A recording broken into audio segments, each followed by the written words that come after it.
കാസർഗോഡ് മുള്ളേരിയയിൽ ട്രാൻസ്ഫോമറിൽ നിന്നും ഷോക്കേറ്റ വിദ്യാർത്ഥിക്ക് ഗുരുതര പരിക്കെന്നുള്ള വാർത്ത വരുന്നുണ്ട്. മുള്ളേരിയ പുത്തമ്പലം സ്വദേശി ബിഷറുൽ ഹാഫിക്കാണ് പരിക്കേറ്റത്. കൂട്ടുകാർക്കൊപ്പം കളിക്കുന്നതിനിടെയാണ് ഷോക്കേറ്റത്. ഷെഫീഖ് നസറുള്ളയുണ്ട് വിവരങ്ങൾ നൽകാനായി. ഷെഫീഖ്, ഈ അപകടം സംഭവിച്ചത് എപ്പോഴാണ്?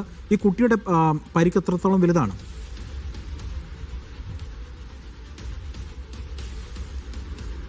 ഇന്നലെ രാവിലെയാണ് കൂട്ടുകാരോടൊപ്പം കുട്ടി അവിടെ കളിക്കുകയായിരുന്നു. വീട്ടിനോട് ചേർന്നാണ് ഈ ട്രാൻസ്ഫോമർ നിലനിൽക്കുന്നത്. കാസർഗോഡ് മുള്ളേരിയയിലാണ് ഇങ്ങനെ ജനവാസമുള്ള കുട്ടികളൊക്കെ നടന്നു പോകുന്ന വഴിയിൽ ട്രാൻസ്ഫോമർ ഉള്ളത്. ഈ ട്രാൻസ്ഫോമറിൽ നിന്ന് കുട്ടിക്ക് ഷോക്കേൽക്കുകയാണ്. ആ കുട്ടികൾ കളിക്കുന്നതിനിടയിൽ വീട്ടിൽ ഈ വിവരം അറിയിക്കുകയും വീട്ടിൽ നിന്ന് മാതാവ് ഈ സ്ഥലത്തെത്തിയപ്പോൾ കുട്ടി ബോധക്ഷയം സംഭവിച്ച് അവിടെ കിടക്കുകയായിരുന്നു. കമ്പി കുട്ടിയുടെ കാലിലുണ്ടായിരുന്നു.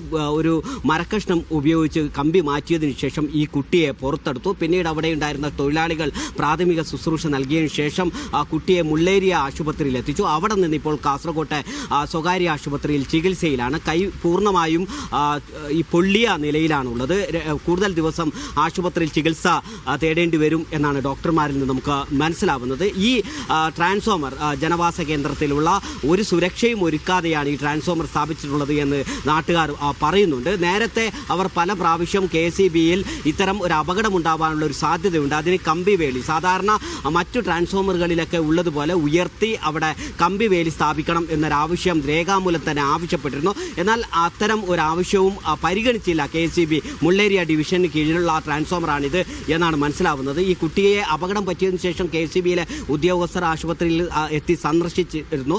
അവർ കാര്യങ്ങളൊക്കെ അന്വേഷിച്ചിട്ടുണ്ട്. പക്ഷേ ഈ ട്രാൻസ്ഫോമർ സുരക്ഷ ഉറപ്പുവരുത്തുന്നതിനാവശ്യമായ നടപടികളൊന്നും തന്നെ സ്വീകരിക്കുന്നില്ല എന്നൊരു ആക്ഷേപം രക്ഷിതാവും അതോടൊപ്പം തന്നെ നാട്ടുകാരും സൂചിപ്പിക്കുന്നുണ്ട്. ഇന്നലെ കുട്ടികളോടൊപ്പം കളിക്കുകയായിരുന്നു. രാവിലെ 10 മണിയോടുകൂടി കളിക്കുകയായിരുന്ന കുട്ടിയാണ് ഇങ്ങനെ അപകടത്തിൽപ്പെട്ടത്. പിന്നീട് കുട്ടിയെ ഈ മറ്റു കൂട്ടുകാർ വീട്ടിൽ എത്തി ഈ സംഭവം അറിയിച്ചതിന് ശേഷം വന്ന് നോക്കുമ്പോഴാണ് കുട്ടി ഇങ്ങനെ ട്രാൻസ്ഫോമറിനോട് ചേർന്ന് കിടക്കുന്നത് കണ്ടത്. പിന്നീട് കാലിൽ കമ്പി ഉണ്ടായിരുന്നു. അത് മാറ്റിയതിന് ശേഷം കുട്ടിയെ പുറത്തെടുത്തു.